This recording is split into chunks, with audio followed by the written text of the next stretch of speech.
하늘에 있는 하나님 보호자에 계신 하나님 보호자 앞에 열둘 보호자가 24 보호자가 쭉 있습니다. 열둘은 구약의 12지파, 열둘은 신약의 12제자, 24 보호자가 있고 그 앞에 4 생물이 있습니다. 첫째는 사자, 둘째는 어린 양, 소, 셋째는 사람, 넷째는 독수리. 그걸 초대교회부터 해석을 하기를 사복음서를 일컫는다. 사자는 마태복음이다. 사자복음, 마태복음입니다. 왜냐? 유대인의 왕으로 오신 예수님. 사자는 짐승 중에 왕이니까 왕이신 예수님 사자복음. 마가복음은 소복음. 섬기는 짐승이 소니까 그래 소복음, 마가복음. 사람이신 예수님 누가복음. 또 독수리 복음이 요한복음입니다. 하나님이신 그리스도. 그래서 거기에 요한계시록 4장에 4 생물이 눈이 여러 개 있더라. 그건 하나님의 능력이 모든 걸 살피시는, 우리 머리털 하나까지 세시는 하나님. 그걸 요한계시록에서는 눈이 많다, 못 보시는 것이 없다. 또 날개가 6개입니다. 날짐승이 날개 2개를 가지고 나는데 요한계시록에는 날개가 6개인 날짐승입니다. 못 가시는 곳이 없다.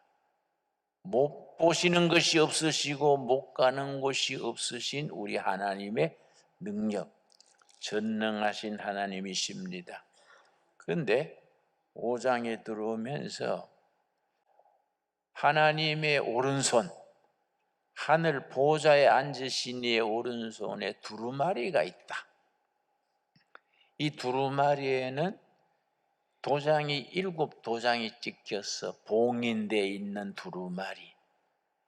그래 사도 요한 혹은 세례 요한 혹은 장로 요한이 안타까워서 저 도장 찍힌 8가지를 떼야 내용을 알겠는데 두루마리에 말려 있으니까 너무 답답해서 울었다. 누가 저걸 봉인을 뗄 수 있을까? 그랬더니 유다 지파의 사자, 다윗의 뿌리, 죽임당한 어린 양이 그 두루마리 도장을 뗄 수 있다. 그게 이제 4장에 나옵니다. 그리고 이제 도장 하나하나 뗍니다. 첫 번째 떼니까 흰 말이 나왔습니다. 둘째는 붉은 말, 셋째는 검은 말, 넷째는 청황색. 청황색은 시체를 말합니다. 시체. 순교당하는 걸 말합니다. 사람이 죽으면 청황색으로 변합니다. 순교를 뜻합니다. 그거 이제 지난주에 내가 설명을 드렸습니다. 7가지 봉인 중에 5번째를 떼니까 이 땅에서 순교당해서 죽은 사람들이 하늘 보호자 앞에서 하나님 앞에 호소합니다. 우리를 죽인 자, 핍박해서 죽게 한 자들은 잘 먹고 잘 사는데 언제 우리 한을 풀어주시겠습니까? 언제 우리 원수를 갚아주시겠습니까? 하늘에 대고 호소했습니다. 5장입니다. 5장. 6장, 요한계시록 6장 10절 말씀. 자, 9절부터 봅니다. 일곱 도장이 봉인돼 있는데 다섯 번째를 떼니까 9절이지요. 6장 9절. 다섯째 인을 떼실 때에 내가 보니 하나님의 말씀과 그들의 가진 증거로 말미암아 죽임을 당한 영혼들이 제단 아래에 있어 순교당한 영혼들입니다. 이 땅에서 피 흘려 순교하고 하늘 보호자 앞에 있는 그 영혼들이 하나님 앞에 호소합니다. 10절. 큰 소리로 불러 이르되 거룩하고 참되신 대주제여, 땅에 거하는 자들을 심판하여 우리 피를 갚아주지 아니하시기를 어느 때까지 하시려 하나이까? 왜 우리를 괴롭히고 피 흘리게 하고 재산을 뺏고 순교하게 한 자들은 떵떵거리고 잘 살고 우리 이 핏값을 언제 갚아주실랍니까? 우리 한을 언제 풀어주실랍니까? 하나님께서 기막힌 대답을 하셨습니다. 11절입니다. 요한계시록의 깊이가 이런 데 있습니다. 6장 11절. 각각 그들에게 흰 두루마기를 주시며 예수님의 피로 옷을 씻어서 흰색이 된 흰 두루마기입니다. 승리의 옷이 흰 두루마기입니다. 흰 두루마기를 주시며 너희들은 패배자가 아니다, 승리자다. 흰 두루마기를 주시며 이르시되 아직 잠시 동안 쉬되 그들의 동무종들과 형제들도 자기처럼 죽임을 당하여 그 수가 차기까지 하라 하시더라. 하나님의 계획이 있습니다. 하늘 보좌에 앉으신 하나님이 계획이 있습니다. 몇 명까지 순교해야 티오가 차야 한을 풀어준다, 핏값을 갚게 해준다. 하나님이 정하신 티오가 있는데 교회가 편해지고 예수 믿기가 쉬워지고 목사도 쉽게 되고 목사니까 뭐 생활도 안정되고 뭐 그렇게 하니까 순교하는 사람이 적어지는 거지요. 순교하는 사람이 적어지니까 티오가 차지 않아서 내가 기다리고 있다. 조금만 더 기다려라. 아주 참 기막힌 말씀이지요. 그런데 12절에 가서 여섯 번째 인을 떼니까 드디어 하나님의 복수의 날, 그의 진노의 날이 임했습니다. 드디어 순교당한 사람의 숫자가 차서 하나님이 이제 못된 짓하고 성도들을 핍박하고 순교하게 한 자들에 대해서 하나님이 진노하시는 겁니다. 12절입니다. 내가 보니 여섯째 인을 떼실 때에 도장에 몇 번째 뗐다고요? 여섯 번째. 일곱 인 중에 여섯 번째를 뗐습니다.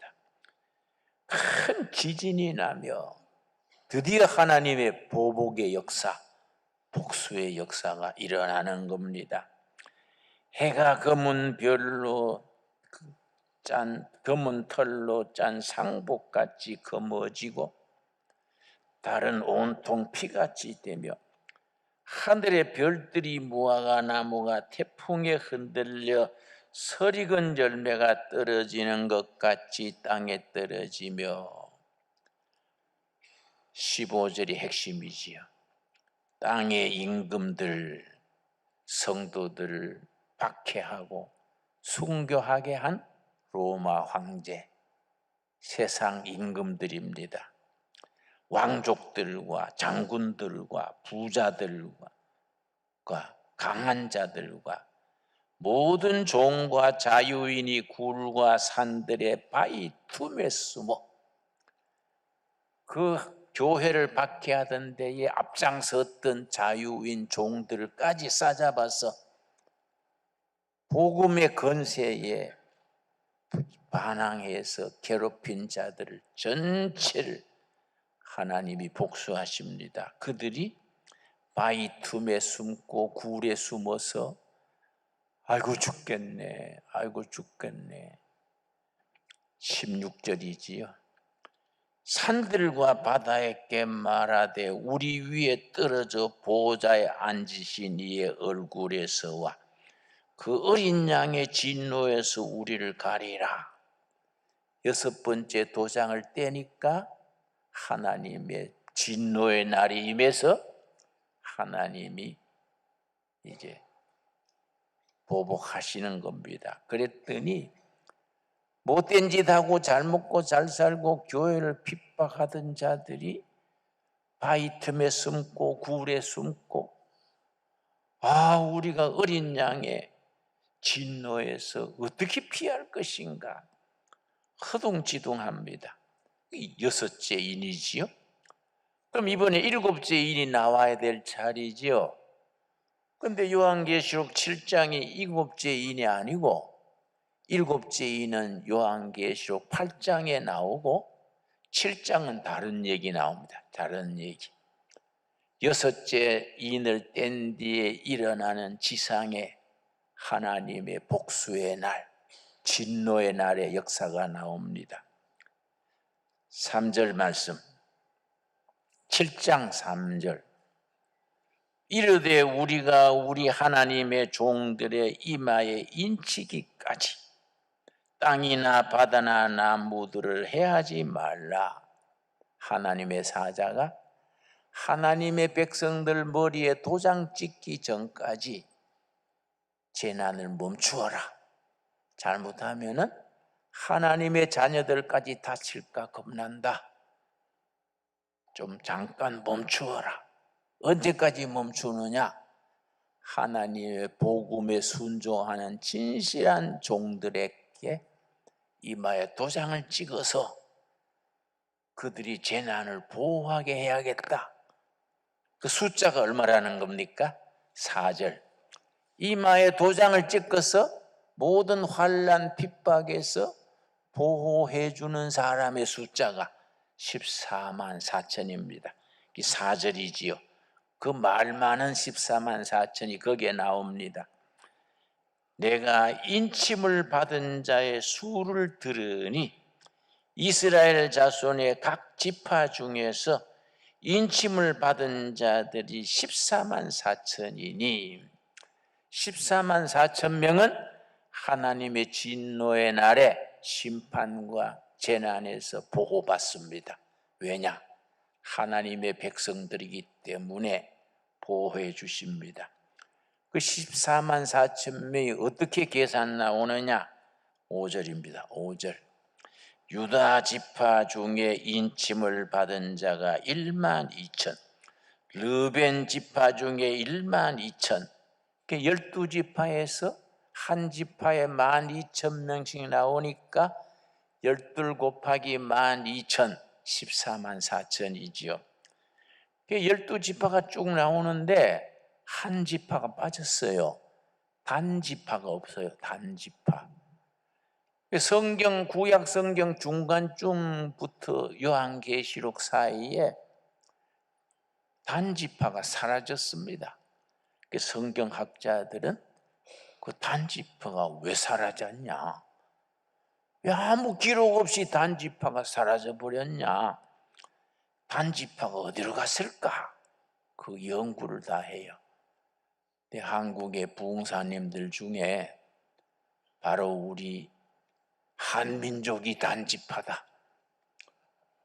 12지파 중에 단지파가 걷고 걸어서 천산산맥 지나서 만주 벌판 지나서 조선 반도로 와서 대한민국을 이루었다. 증거가 있다. 무슨 증거냐? 단지파가 없어졌는데 우리가 단군 자손 아니냐? 그걸 믿거나 말거나 하는 거지요. 단군, 딩군, 박군, 당군이니까. 그러니까 우리가 없어진 단지파다. 말세의 복음화를 위해서 하나님이 한반도에 빼돌려 놓은 거다. 예. 그렇게 말해보는 거지요. 예. 실제 이상이 있어요. 강화도에 가면은 우리 조상들이 제사 지내던 제단이 있습니다. 강화도 진감이 있습니다. 그게 딱 이스라엘 번제단하고 딱 닮았어요. 아주 비슷해요. 그 증거잖냐? 예. 그런 건 뭐 우리가 듣고 지나가야지. 그것도 홀랑 빠져서 또 뭐 그러면 나도 성을 단시로 바꿀까? 이렇게 하면 골치 아픈 거이지요. 예. 그런데 이 14만 4천 명에 대해서 그래서 이제 이단들이 박태선, 신천지 이런 사람들은 구원받는 숫자가 정해져 있다. 14만 4천이다. 그 14만 4천에 들어가야 구원받는다. 어영부영 하다가 14만 4천 채워져 버리면 구원에 제외된다. 빨리 돈 바치고 몸 바치고 14만 4천에 들어와라. 그 말 듣고 집 팔아가지고 그거 갖다 바친 사람들이 있어요. 그러니까 참 신앙이 잘못되면요, 공해 중에 최악의 공해가 신앙 공해입니다. 뭐 농약 공해, 뭐 공기 공해는 이거는 뭐 60만 병들지만은 영적인 공해, 신앙 공해는 영혼을 좀 먹기 때문에 아주 무서운 겁니다. 그래서 사이비 이단에 한번 빠지면요, 그게 아주 최면술처럼 딱 박혀서 그걸 참 돌이키기가 아주 어렵습니다. 그런데 14만 4천 명만 구원받는 게 아니고 그 밑에 보면 뭐라고 썼느냐? 7장 9절 말씀. 7장 9절.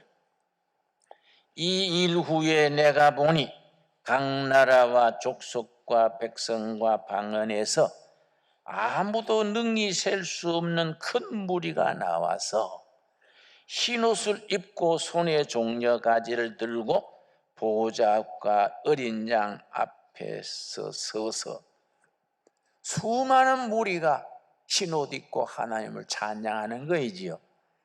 그러니까 요한계시록 7장에 14만 4천 명만 구원받는 게 아니고 14만 4천 명이 상징적으로 앞에 있고 9절부터 수많은 무리가 흰옷 입고 하나님을 찬양하는 거지요. 뒤에 거는 빼버리고 14만 4천 명만 자꾸 내세우게 되면은 그게 이제 사이비가 되는 거이지요. 그래서 그들이 하늘나라에서 흰옷 입고 찬양을 하는데 13절, 7장 13절 말씀. 장로 중 하나가 응답하여 나에게 이르되 이 흰옷 입은 자들이 누구며 또 어디서 왔느냐? 여러분, 요한계시록을 어렵다 생각하지 마시고 차근차근 읽어 나가면요, 흥미있고 깊이 있고 어렵지 않습니다.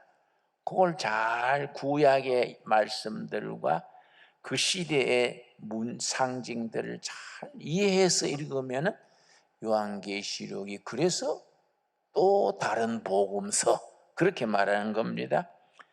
천국에 흰옷 입고 하나님 찬양하는데 이 흰옷 입은 사람들이 누굽니까? 그랬더니 14절이지요. 흰옷 입은 사람들, 내가 말하기를 내 주여 당신이 아시나이다 하니 그가 나에게 이르되 이는 큰 환난에서 나오는 자들인데 순교와 핍박과 환난을 거쳐서 나오는 성도들, 어린 양의 피에 그 옷을 씻어 희게 하였느니라. 아멘 하십니까? 어린 양 예수님이 십자가에 죽으실 때 흘리신 피로 영혼을 다 세탁한 거예요. 육신의 옷이 아니고 영혼의 옷을 다 세탁해서 잘못 살았던 거, 잘못 행동했던 거 다 없던 걸로 어린 양의 피로 우리 영혼을 세탁해서 영적으로 깨끗한 사람, 흰옷 입고 하나님을 찬양하는 백성들이 된 겁니다. 우리가 그런 백성들이 된 것을 찬양할 수 있게 되기 바랍니다. 예. 그러고서는 하나님께 우리 어린 양 예수님이 흰옷 입은 백성들에게 이 땅에 살아갈 동안에 한을 풀어주시고 눈물 닦아주시고 위로해 주시는 거예요. 17절이죠. 17절. 나는 17절 너무너무 좋아합니다. 이는 보호자 가운데 계신 어린 양이 그들의 목자가 되사 생명수 샘으로 인도하시고 하나님께서 그들의 눈에서 모든 눈물을 씻어 주실 것이미러라. 아멘 하시지요? 우리 하나님은 어떤 하나님이냐? 세상에서 흘린 눈물 닦아주시고 상처를 싸매주시고 서러웠던 것을 품어주시는 하나님, 우리 눈물 닦아주시는 하나님. 기막힌 표현이지요. 읽을 때마다 위로가 됩니다. 그런데 8장에 들어가면서 일곱째 인을 떼는 겁니다. 8장 1절. 일곱째 인을 떼실 때에 하늘이 반 시간쯤 고요하더니 일곱째 인을 뗄 때는 전체가 조용해집니다. 하늘 땅 전체가 조용해집니다. 2절. 내가 보매 하나님 앞에 일곱 천사가 서 있어 일곱 나팔을 받았더라. 일곱째 인을 떼니까 천사가 일곱 나팔을, 보통 나팔이 아니고 양의 뿔로 만든 양각, 양의 뿔로 만든 나팔입니다. 일곱 천사가 일곱 나팔을 받았습니다. 3절. 또 다른 천사가 와서 제단 곁에 서서 금향로를 가지고 많은 향을 받았으니 이는 모든 성도의 기도와 합하여 보호자 앞 금제단 앞에 드리고자 함이라. 여러분, 골방에서 새벽 기도 때 어디 기도할 때에 혼자서 조용조용 드리는 기도가 하나님이 못 들으시는 것 같지요? 내 기도 하나마나 그런 생각 들 때가 있지요. 아니다야. 소근소근 드리는 기도가 하늘로 올라가서 하나님 보호자 앞에 있는 향로에 기도가 쌓이는 거예요. 여러분, 우리가 날마다 드리는 기도가 하나님 보호자 앞에 향로에 차근차근 쌓이게 될 줄로 믿습니다. 그래서 7절이 4절 8장 4절. 향연이 향로의 연기, 향연, 기도의 연기지요. 성도의 기도와 함께 천사의 손으로부터 하나님 앞으로 올라가는지라. 우리가 지상에서, 골방에서, 가정에서, 교회에서 드리는 기도가 하늘로 올라가서 하나님 보호자 앞에 향로에 쌓여서 때가 되면 어떻게 되느냐? 5절이 핵심이지요.